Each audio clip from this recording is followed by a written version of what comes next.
Joining us now for insight and analysis on those recent moves to redraw congressional maps in Texas and potentially elsewhere is Shelby Williams. Shelby Williams is a political analyst and the former chairman of the Collin County GOP, one of the largest and fastest growing conservative counties in Texas.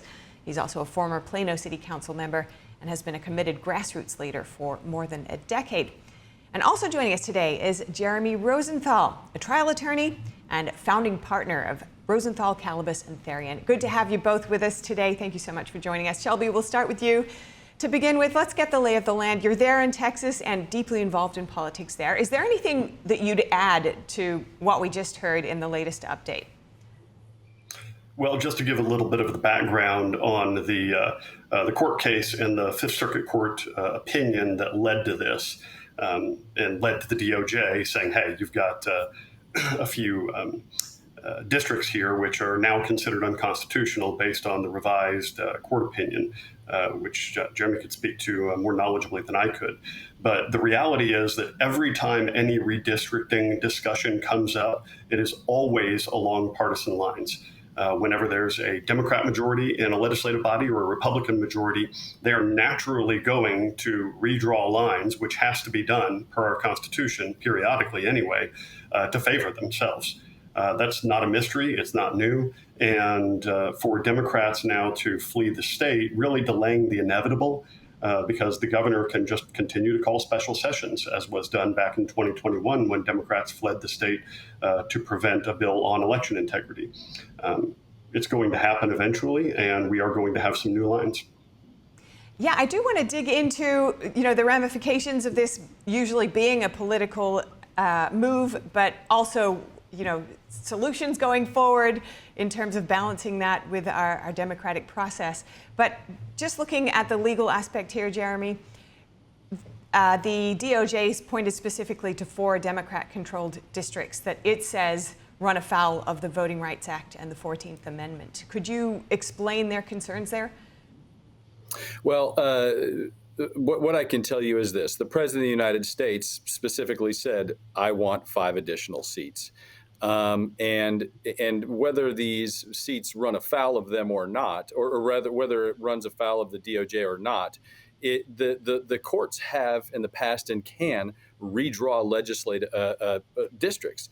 They've done it in the past, and it's very common. This is a political power play. And Texas is first in line to try to win a race to the bottom. They have made it unapologetically. Donald Trump has said unapologetically, I want 5 more seats. And the Texas legislature is doing what they want by this special session. And in this instance, the Democrats are doing what is perfectly lawful. There is no law against breaking quorum. There's no criminal law against breaking quorum. There's no civil law against breaking quorum. Breaking quorum is no different than a filibuster or a point of parliamentary procedure. In this country, we do things to protect the minority party. We have the Electoral College. I don't think the Republicans would want to do away with some of those things. So what the Democrats are doing, I think they would tell you they're doing what they were elected to do. Now, I do think that Greg Abbott's going to keep calling special session after special session after special session. And what he's really doing is convincing everybody not to run for the legislature, because you're either going to be stuck in Austin or in Chicago. And we're just not going to solve anything. And what you're seeing again is that all these other states are going to retaliate by trying to redraw their districts. And maybe that's what it takes to get districts that look like squares or circles or trapezoids or something that doesn't have 87 sides to it, which I think, I can't speak for the framers of the Constitution. I think that's kind of what they had in mind. I guess I'm sensing some dismay from both of you today about the political nature of redistricting, both historically and it seems into the future as all of this heats up. Shelby, considering the way that this is going at the moment, what do you think is the impact more broadly? Both sides have kind of raised their own concerns in terms of democracy here. Where do you think that lands in terms of what could escalation do for democracy at this point, and where do you think it should go in terms of a possible solution?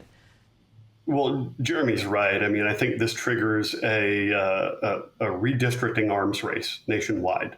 And ultimately, I hope that does result in kind of a standoff where everybody resets and says, okay, let's just draw around population. But the reality is that because of the partisan nature of this, it's really partisan posturing on both sides whenever this plays out in any state.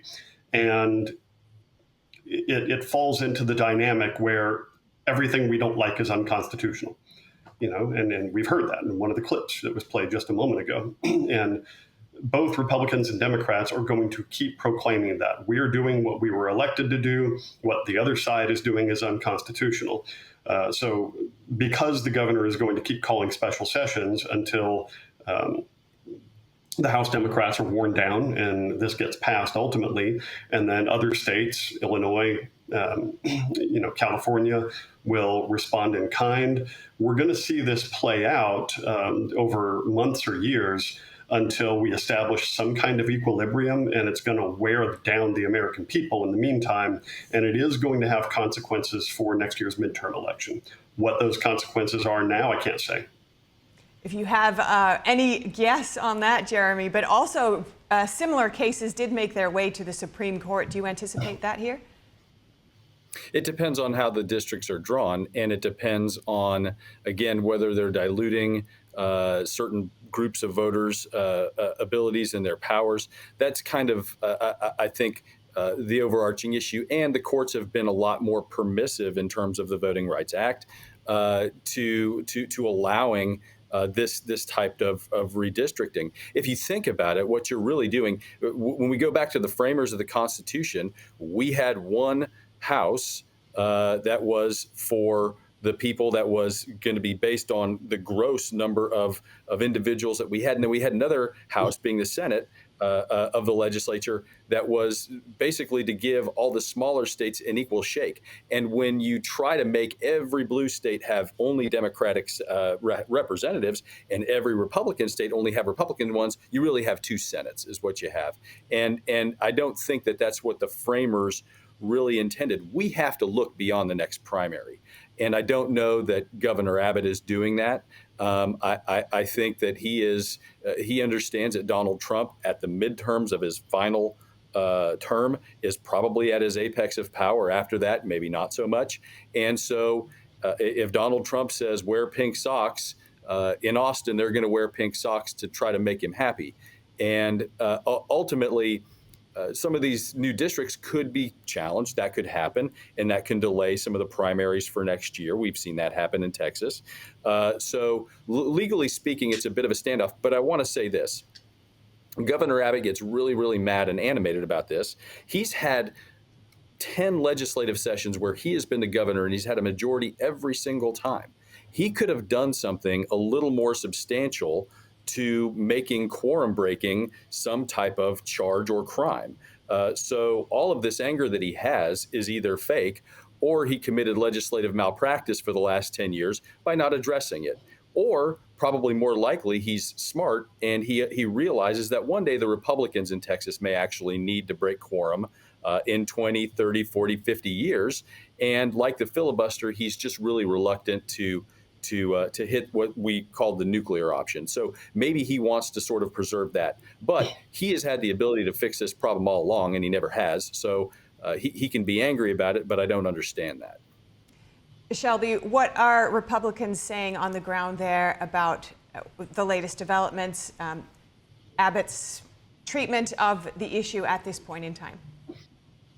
Well, as you might expect, a lot of the Republicans, especially here in North Texas, are very upset about the quorum break and are calling for the seats to be vacated as the governor's threatened. Of course, that's based on an attorney general opinion that it may be possible. So that's yet another thing that's going to play out in the courts. But in the meantime, as you can expect, like we touched on earlier, it's falling along partisan lines, the arguments. In essence, everybody's trying to get what they want for their side. I personally think that the quorum break is a usurpation of the legislative process, but that's whether it applies to Republicans or Democrats. But it's kind of beautiful, really. We have numerous elements baked in purposefully to our political and governmental system, so that we have the necessity for a quorum, we have the ability to break quorum, we have the ability for arrests to be ordered, to civil arrest, to drag people back to the House, and that's all part of the intentional push and pull designed into the system originally by the framers of our Constitution. And Jeremy, just finishing up here, what, if anything, do you think could be implemented or should be implemented to find a united way forward on this issue that does seem to divide no matter which side you're looking at or where it is? What we're watching is theater. That's it. This is theater. Governor Abbott had the ability to make tougher measures along with the Texas legislature for years now. They never have. The Democrats have broken quorum now, I think, 3 times in the last 15 years. So these civil arrest warrants are the legal equivalent of angry letters. They're not going to do much to bring the Democrats back. But what will happen, what's typically happened is after recalling special session, our legislature in Texas, one of the very special things about it is our legislatures work. These are working people. Our legislature's part-time. They're in the community. They're interacting with people, which means they have jobs. They have paychecks. They have mortgages that are not tied to their legislative salary. They really don't make any money by serving the people. And so that's the wonderful part, but that's what makes them susceptible to a lot of this pressure. So Governor Abbott he'll win this fight.